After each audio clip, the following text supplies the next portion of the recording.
لوگوں کو اس بات پہ قائل کیا جا رہا ہے کہ اب ہم اپنے مسائل جو ہے وہ گفتگو کے ذریعے حل کریں، اور اس بات کی سوچ دی جا رہی ہے کہ آؤ اختلاف رائے پر اتفاق رائے کر لیں، کہ ہم سب لوگ جو ہے ایک گھر میں رہتے ہوئے ہماری سوچ نہیں مل پاتی، تو یہ مکاتب فکر کا وجود، مختلف سوچوں کا ہونا، یہ عین فطری بات ہے، لیکن ہم نے کرنا صرف یہ ہے کہ ہم نے ایک دوسرے کو جو ہے وہ اپنی بات جو ایک دوسرے تک جو پہنچانی ہے وہ مکالمے کے ذریعے پہنچانی ہے، ہم نے ایک دوسرے کے ساتھ ڈائلاگ کرنا ہے، ہم نے ایک دوسرے کے خلاف تکفیری فتاوی جاری نہیں کرنے، بلکہ ہم نے ایک ایسا جو ہے وہ سوسائٹی کے اندر ماحول پیدا کرنا ہے کہ جہاں پہ ایک دوسرے کو دیکھ کر منہ نہ موڑا جائے، بلکہ محبت سے آگے بڑھ کر سلام کر کے گلے لگایا جائے۔ بالکل صحیح۔ اور اس سلسلے میں خراج تحسین پیش کرتا ہوں مفتی طلحہ عتیق صاحب کو، علیم رحمانی صاحب کو، سید شہریار داؤد صاحب کو، کہ یہ وہ ہمارے ہیروز ہیں کہ دیگر علماء کو بھی ان کی اقتداء کرنے کی ضرورت ہے، ان کی پیروی کرنے کی ضرورت ہے۔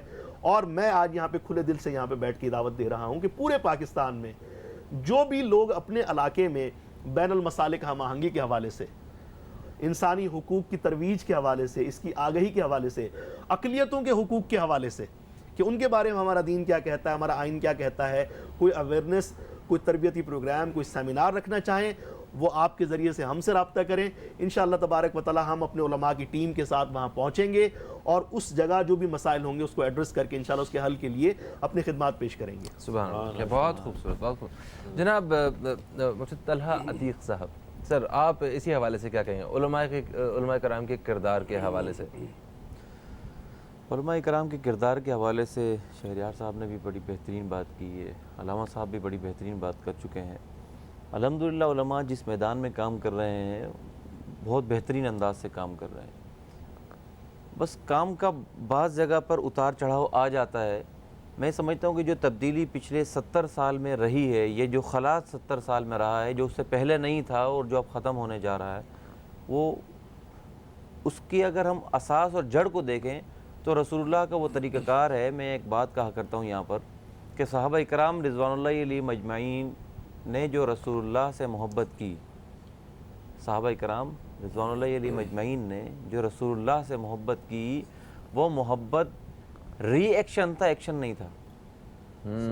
یعنی جناب رسول اللہ نے اتنی محبت دی کہ وہ محبت کرنے پر مجبور ہو گئے، تو وہ ری ایکشن تھا۔ یہی ری ایکشن ہمیں چاہیے، ایکشن نہیں چاہیے۔ ہم تو ایکشن کریں گے، وہاں سے ری ایکشن آئے گا، تو محبت کروائی نہیں جاتی، محبت ہو جاتی ہے۔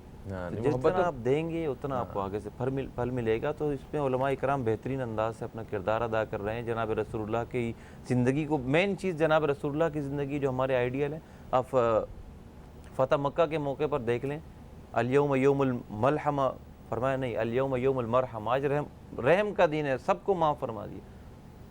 اس کے علاوہ بدر کے موقع پر دیکھیں، 70 لوگ ہیں جنہوں نے کتنا نقصان پہنچایا ہے، لیکن فرمایا ہاتھ بھی نہ باندھو، کھول دو ان کے ہاتھ، چھوڑ دو ان کو۔